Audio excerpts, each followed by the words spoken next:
TV, my name's Craig. It is 9 o'clock on a Monday, which means it's time for a 5x5. Now, this is where I take 5 items, I spend 5 minutes talking about each item, I then move on to the next item. It's always quick, it's always snappy, you never know what you're going to get. Now, the last few weeks we've done some live performance specials, so we're going back to the original 5x5 format this week. I'm going to talk about 5 different things. I am, however, going to be highlighting a really cool trick that a lot of people don't do. I'm going to be doing a studio performance of it. You're also going to see some live performance footage of it, and then you're actually going to see a commentary track over the top. On top of that, I've got a deck review coming up with a new deck from Hansen Chen, and I've got an idea for you using something that you can get from most shops if you do a little bit of digging that will really kind of help you create your own card routines. There's a lot coming up in this week's 5x5. So without further ado, let's talk about a real hidden gem when it comes to card magic. Okay, so one of my favorite routines to perform is a routine called the Chameleon Deck by Dominic Duvivier. And I've been thinking about doing this as a hidden gems for a while now, but I don't think I can justify doing this as a hidden gems because it's not really that hidden. It only just, he re-released it about a year ago as a custom gaff deck, but really I think it's flown under everyone's radar.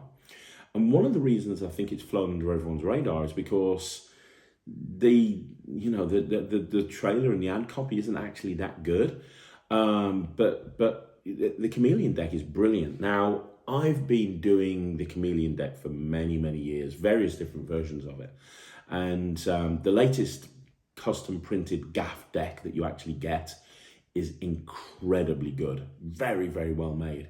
I remember first reading the first version of this many years ago in Dominic Duivier's book, and his first book, or one of his first books, which is still an amazing book. And I remember reading it and immediately wanting to perform this, thinking, oh my gosh, this is the sort of magic I like doing. And then off the back of that, I learnt it and I performed it and had various different versions over the years. As I say, I'm about to perform this for you. I wanted to really shine a spotlight on this. Now, you can still get these. These, as I say, Dominic re-released this about a year ago through Murphy's Magic, so you can get this from all good magic dealers. And I'm going to do a performance of this in a minute for you to show you exactly what it looks like. But then I'm actually going to show you some live performance as well. And I'm going to show you a live performance at the House of Secrets. So I perform this all the time. And at the House of Secrets, I was performing it quite a lot, doing close-up. And I showed this to Russ Stevens. Russ Stevens came in on one night and he'd never seen it before and he loved it. And then I showed it on the final night. I showed it to Russ Brown. And he asked me, he said, what's that? What's that weird box? He just saw it standing on the side. And I was like, you've seen this? Let me show you. Both of these guys, very knowledgeable magicians, had never seen this routine before. And they both said, it's a real worker.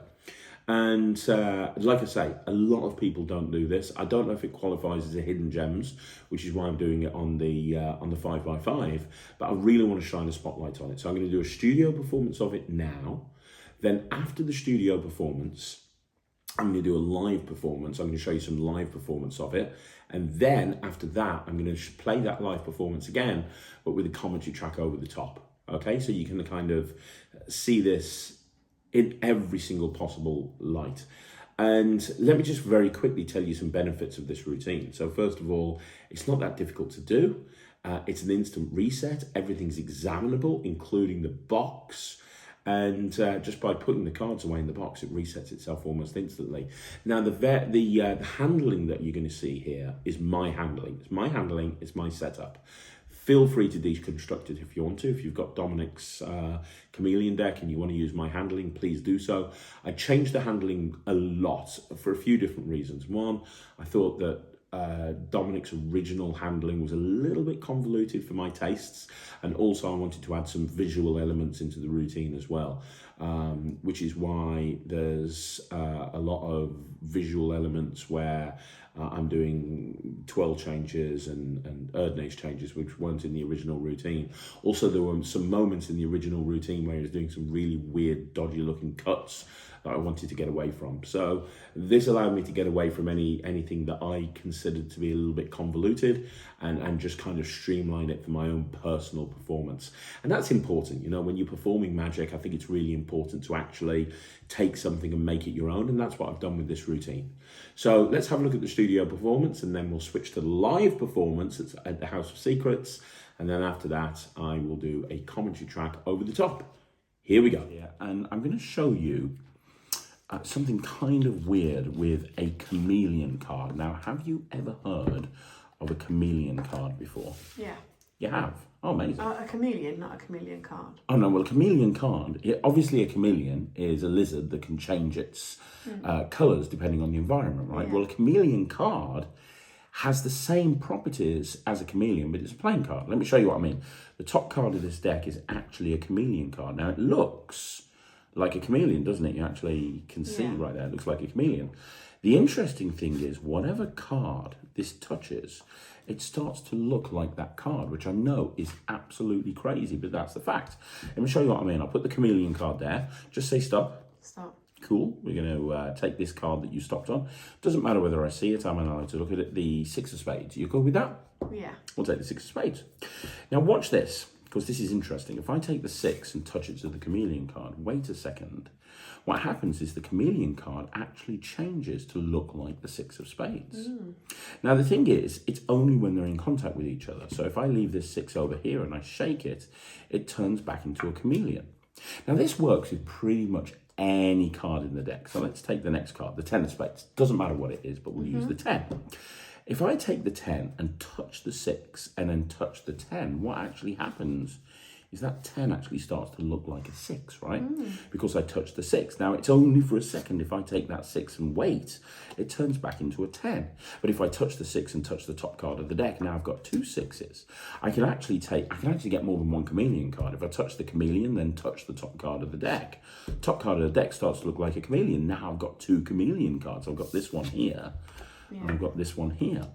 The interesting thing is, whatever card I touch, now I've got 2 chameleon cards. If I touch this 10, for example, and I touch the chameleon card, wait a second, now we've got 2 10s, which is fine. But if I take that 10 and just touch the chameleon, it turns back into a chameleon card. And if I take this 10 and touch this card, it turns back into a 10.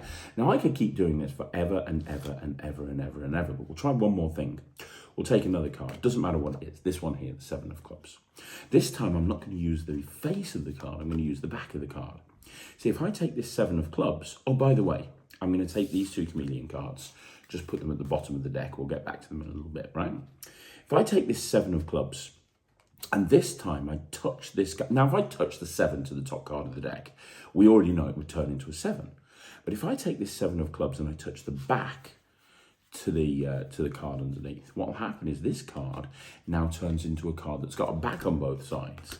And if I take this card and touch this one next to this one, now we've got 2 cards that have got backs on both sides. Like, it's getting stranger by the second, right?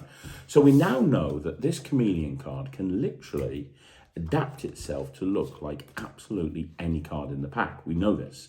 But if you're going to try and do this at home, and I encourage you to try and do it at home, if you're going to do it at home, be very careful. Never do what I did. Never take the chameleon cards and put them at the bottom of the deck. Because if you do that, it'll cause a chain reaction and it'll spread like a virus. And what will happen is you'll end up with a deck of cards where every single card has got a chameleon on it. Now, this seems like a problem, and it is a problem because now I can't even use these cards anymore because they've all got chameleons on them.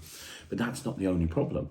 Once that happens, you end up with a deck that's like being, it's a super chameleon, which means if I just touch the top of the deck like this in various different ways with my fingers, now every single card has taken on the identity of my fingers, and there's nothing I can do about this. It spreads like a virus, and it gets worse and worse and worse. Now, every single card, chameleons on one side, fingers on the other side, right, which is ridiculous, but it'll work with everything. So if I just take the deck and do this, now the deck's got fingers on it, and you can just examine those to the heart's content because they are just so crazy. With cards. Correct? With cards. Guys, check this out. I'm going to show you something. I'm going to show you something using a pack of cards, and I guarantee you this is one of the weirdest things you've ever seen. Have you ever heard of a chameleon before? Do you know what a chameleon is? Yeah. What's a chameleon? Type of lizard. They're a copycat. They talk the same thing. Well, not talk, but they can change colour to. So if they were sitting on you, they'd be a light blue. If they were sitting on the chair, they'd be red, right? Now, in this deck of cards, I've got a chameleon card. this is a chameleon card, because that's what a chameleon looks like, right? That's a chameleon card. But what a chameleon card does, whatever card you touch it to, it takes on the attributes of that card. Let me show you. You put the chameleon card right there, right? Now, what's your name? Stop. Can you do me a favour? Can you just say stop? Stop. Cool. I'll take the card that you stopped at, this one right here. Is that okay? Yeah. Doesn't matter whether I see it, it's six of spades. Right. Now, if I touch it to the chameleon card, what happens is the chameleon card starts to look like the six of spades. Because that's what a chameleon card does. Now, the thing is, if I take the chameleon card away from your six of spades and shake it off, it'll go back to normal. Because obviously it's just the chameleon card. I was going to say then, how did you know which one the chameleon card was? Well, I've done this trick enough to know. Let's see if we can go one step further. We'll take a different card. We'll take, doesn't matter what it is, the ten of spades. Are we happy with the ten of spades? Yeah. Watch this. If I touch the six, the card you picked, and then I rub the 10, what happens is it starts to look like the 6, right? Because I touched the chameleon card. But if I take the 6 and put it over there, so it's nowhere near the chameleon card, it turns back into the 10. Sit back for me. How do you... Right, well, it's kind of weird. Watch, if I touch the 6 here, and I touch the top card of the deck, that one turns into a 6, like I can keep doing this. If I take the chameleon and touch the chameleon to the deck and wait a second, now I've got 2 chameleon cards. But if I take the 10 and I touch the 10 to the chameleon card, watch that chameleon card, it turns back into the 10. But if I take this 10, watch, I take the 10, touch the chameleon, it turns back into the chameleon. Take the 10, touch this card, it turns... Isn't it weird? Look, we're going to take one more, well, let's take one more card. Do me a favour, say stop. Stop. Right, this one here. It doesn't matter, again, it doesn't matter what it is. We'll take the 7, okay? Now we'll put the 2 chameleon cards. Yes, you're going to help me with the big finish. We're going to take the 2 chameleons and put them under the deck. It works with any surface. Let me show you what I mean. So we know, because of you've seen this, if I took this 7 and touch it to this card, it turns into a 7. But if I take the back of this card and touch it to this card's now got a back on both sides. If I take this card and I touch this one that's got a back on both sides than this one, now they've both got backs on both sides. Don't you think that's kind of really weird? Check those out, both got backs on both sides. But if I take the chameleon card, watch, if I take the chameleon card, this one here, if I take the 7 and touch it to this one here, you just wait 1 second, now we've got 2 7s. Wow. But here's the thing, I could keep doing this forever and ever and ever, all the way through the deck. But if you're going to try and do this at home, never put the chameleon card on the face of the deck. You know why? Because what will happen is it will spread through the deck like a virus. And what will happen is every single card will turn into a chameleon card. Oh my God, all the way through, which means then it's susceptible to anything. So for example, if I touch your hand and do that, look at that. If I do this, if I do this, now we rest up the cards, because now we've got all chameleons on one side, we've got pictures of fingers on the other side. This is messed up. I can even take the box and do this and have the box print with a pen, and you guys can examine everything. That's the weirdest thing I've ever seen. That is really weird. That's awesome. So this is the routine, and like I said, I really highly recommend it. Now notice I'm subtly showing both sides of the card case at the very beginning, just by covering it up with my fingers. That just makes the finale of the routine all the more stronger. Now the case can't be examined, but look, nobody is paying attention to the card case, and I think that's the first important thing to talk about, which is not running if you're not being chased. We've talked about this on the channel before, but don't run if you're not being chased. Just because something can't be examined, as long as you don't paint it red, there's totally not an issue there. Now, this is my personal handling for the routine, and I've changed it quite considerably to work for me. I spent a long time thinking about how to actually introduce the chameleon card, and then just doing a triple at the very beginning to show it is fine, you know, just saying, hey, I've got a chameleon card. Now, the important thing is there's lots of changes in this routine. There's lots of moments where cards are changing from one to the other. Notice right from the very first change, people are reacting. The important thing with this routine is don't overlook any of the changes. Don't overlook any of it, because each individual change is really powerful. And one of the reasons I love this routine so much is because there's so many moments of magic happening, right? So when you're doing a routine like this, where there's lots of phases happening very, very quickly, it's a little bit like eye candy. You want to make sure that the audience is focused on every single moment, right? Now, I also, when you've got kids, dealing with kids, which is another important point to notice on this video. There's a little girl there. She's very, very young. Notice she kept leaning forward, and a couple of times I asked her to move back. Eventually, the parents got the idea and moved her back, which is, great. It's kind of what you want. And that's how to deal with that in a lot of these situations. This is a routine that's great for kids and adults. You can see her reactions because kids love visual changes. Sometimes people say, what's the best type of magic to do for kids? Well, it's the same magic that you do for adults. It's you just do it for kids instead. They love visual changes like this. Now, I love, I know a lot of people don't like using exposing double backers, and I've got a lot of routines where I do expose double backers. And if you do it in the right way, like we are using in the context of this routine here, it's totally not an issue. If anything, it highlights the routine. Look at the reaction when they see that double backer. They don't think that they're seeing a secret gimmick that they shouldn't know about. In the context of this routine, you're just printing cards with backs on both sides. It becomes an impossible object, which is a really important thing to consider. Now, notice here at this point, there's a lot of kind of finales. So you move the cards out of the way.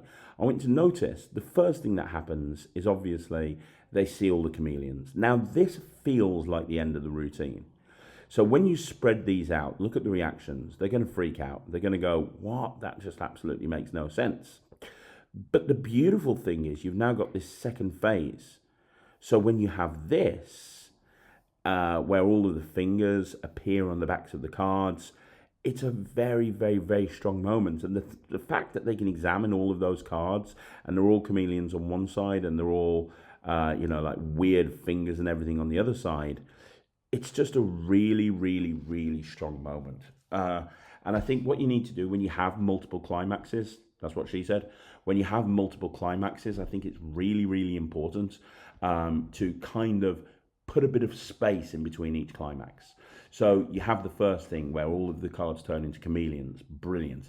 Then you've got the second phase where all of the second climax where all of the fingers appear on the cards. Then you've got the third one where the fingers appear on the card box.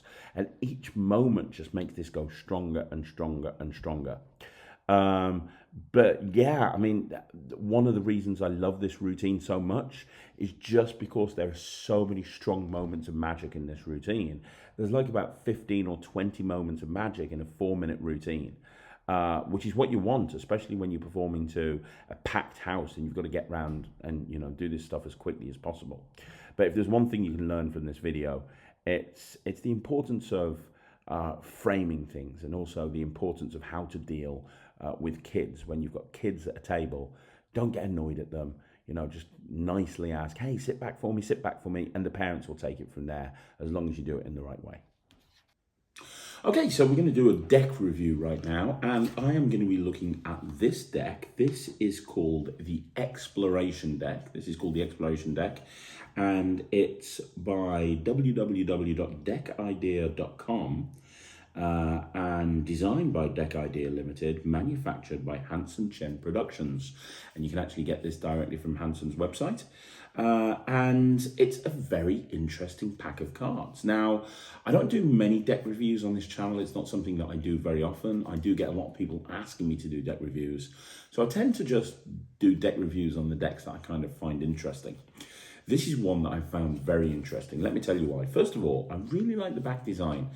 I really do. It contrasts just really nicely to anything else that I've used. Now, this is a limited edition, as you can see. This is number 144 of 2,780. So there you go. First of all, the back and the front of the box, really kind of interesting. Kind of gives you an idea of what the cards are going to be like inside. We're going to go through the cards in a minute, but first of all, let me show you the backs of the cards. This design of back, I really like this. It's like one of my favorite back designs I've seen for a long time. The back design looks incredible. I don't know why I like it so much, but I really do. Now, let's have a look at some of the cards. First of all, the hearts and the diamonds, so the red pips. Don't know if you can see this. Kind of really interesting, the half red and the half yellow. The first deck that I saw do this is like a fast food deck that Ryland really likes using. But these are really cool. These are really cool. The yellow works really well. Half red, half yellow. Very, very nice. And that yellow theming continues throughout the deck. So you can see the borders of the court cards are yellow as well. Now, the court cards themselves look wonderful. They are so well designed. They really are. Sometimes I see that a lot of these speciality decks, the court cards are exactly the same as a bicycle deck. And I'm thinking, if you're going to have a special deck of cards printed, you may as well go to the trouble of actually having the cards printed with, like a brand new design of court card. And that's what you actually have here. The court cards really do look great. Just love them. Just love them. Big fan of that. And then you've got the Joker, which is kind of like, never seen a Joker like this before either.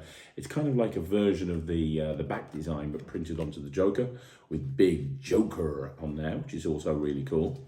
The most important thing from my point of view, you see, I'm a working magician, right? So I don't really collect playing cards. So when I look at a deck, really I'm looking at it from the point of view of, can I work it? The price for these is actually quite reasonable, and it's workable. It doesn't look, I think that cards, if you're out gigging in the real world, cards that are too out there, I don't think they work in the real world, to be perfectly honest. That's not the case with these cards. They feel nice. They don't look too weird. And it'd be a good deck to gig with. Now, in terms of the way they handle really well. From a Faro test point of view, I always do this kind of test when I open up a deck of cards. They Faro perfectly, as you can see. They perfect Faro straight out the box, which is really nice. They're very, very nice to be able to do sleights with. They've kind of got a thicker feel. I think of the cohorts as a little bit thinner. If you know the Illusionist cohorts, I find they're a little bit too thin. They're great. I love cohorts. I use them an awful lot, but I do think they're a little bit too thin. These remind me more of the 1914 Providence cards in that they're a little bit thicker. And if you follow the channel, you'll know this, but I've been using a strike double recently. After years of just getting the break at the back, I've been using a strike double recently, and I find that thicker playing cards are easier to do a strike with than sort of normal playing cards. So the strike with these cards, I found especially the strike is actually really easy to do. So for anybody who uses, the strike double, that's good for you to know. So yeah, I mean, it's a nice deck of cards. It looks good. It feels good. It's recommended. I'm actually going to go and gig with these. I've got 3 decks of cards with these. Ryland's got 1, I've got 3. So I'm going to take these, I'm going to go and gig with them. I am going to wreck them because that's what I do with playing cards. But as long as they last, it's a really nice deck and it's recommended. So let's talk about this. What is this? Let's talk about this. So I'm in Blackpool at the moment. As I said before in the intro, this is my last night here. I'm actually coming back tomorrow after doing sort of 8 or 9 days here in Blackpool. And one of the things that you find in Blackpool is you find lots of little quirky shops that have got lots of little random stuff in that you can't find anywhere else. And you just walk past, and for me, these little shops are like a treasure trove. They really are, of just random stuff that you look at and you think, I could do a trip with that. And I must have spent about 30 or 40 quid on just tat from shops that has absolutely no point whatsoever, but it's going into my, I'm going to actually do something with this at some point drawer. And this is the perfect example. So I've got a few of these. Now, if you saw the Magic Live that I posted a few days ago now, I posted a video called Big Red Diamond, which had a jumbo one of these. So I found these in a little shop in Blackpool. It's actually just down the road from the Winter Gardens, from the House of Secrets. And it's, I've got 3 different versions of these. This is kind of like the size of $1 or slightly bigger than the size of $1. I've also got an identical one the size of a 3-inch dollar. If you saw the Big Red Diamond, I was using the 3-inch one in that video. And I've also got a $1/2 one. I've got 3 or 4 of each size. I just saw them and I bought them immediately because to me, this looks like the diamond on a playing card.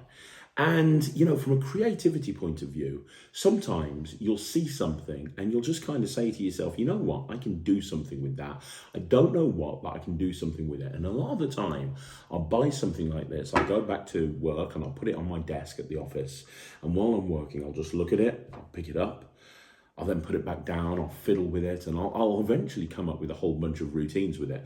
And I've already started putting stuff together with this. Now, I highly suggest that if you see a little diamond like this, you go and get yourself one, because there's a few different things you can do with this. Now, first of all, you can use the smaller diamonds or the bigger diamonds.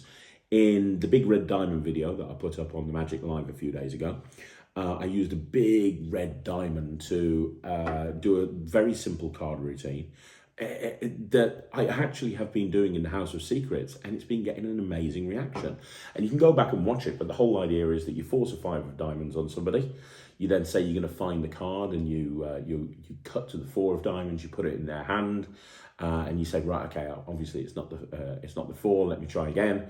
And you cut again, and you get a 3 of diamonds. You take the 3 of diamonds off, and you visibly pluck the diamond off the 3 of diamonds, throw it onto their 4 of diamonds, and that becomes the 5 of diamonds, which is a really nice way of using this. The other way that I've been playing around with using it is by doing an old Joshua J trick. Now, Joshua J, many, many years ago, had a routine where he had somebody pick a card. He actually had them pick from memory a 10 of diamonds, and he had a pocket full of sort of red cut up card in the shape of diamonds, and he'd had somebody pick a 10 of he had somebody pick a 3 of diamonds, and he showed the 10 of diamonds and said, was this your card? And they said no, and he puts the deck away, palms the pieces of paper, flicks it, and it looks like all of the diamonds fall, and it's just little pieces of paper, and he ends up with the turning the card around into 3 of diamonds, which is a really nice idea. But the problem is you end up with paper everywhere. You can't do it again and again and again. This is a great way to do that Joshua J trick. So all you have to do is you have this in your pocket, or you have it somewhere nearby that you can grab it easily, or have the big one. Big one works really well.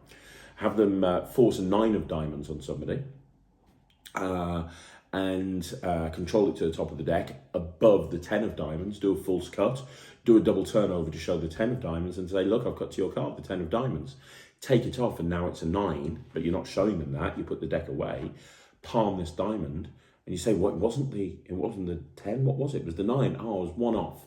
Let me knock one of those diamonds off, and you just drop this palm diamond from behind the card. It looks like the diamond just falls off the card, and you turn the card around, and now you've got 9 of diamonds. Really beautiful way to use this. So really, this part of the 5x5 has 2 purposes. The first purpose is, if you see one of these, go and get them. They're really, really nice. I found that they work really well coming out of a purse frame. So if you do purse frame routines, it works really well coming out of a purse frame. I've played around with having an ace of diamond, forcing an ace of diamonds, having the deck put away, take a purse frame, opening up the purse frame and taking out the ace of diamonds as a folded up card that you unfold there. As you fold it back up, you switch it for a blank card, and you put the purse frame away, and you steal this, and then you take the diamond off the folded up card, and when they open it, it's blank.